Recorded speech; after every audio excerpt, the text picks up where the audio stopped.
In this video, I'll let you guys know how to find bookmark on iPhone. To find bookmark on iPhone, you have to follow these steps. First thing first, you want to launch the Safari web browser app on your iPhone. After which, tap the bookmark icon, which looks like a small book located at the bottom of the screen. Then you could also click on this upward arrow icon in order to add a bookmark. And once you've actually done it, so you will see a list of your saved bookmarks.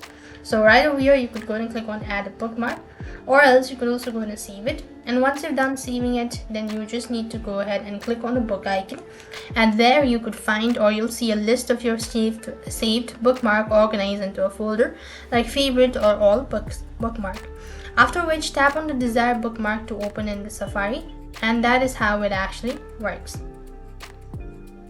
So that's all. I hope the video was helpful. Make sure to like, share and subscribe. Thank you for watching. See you in the next video.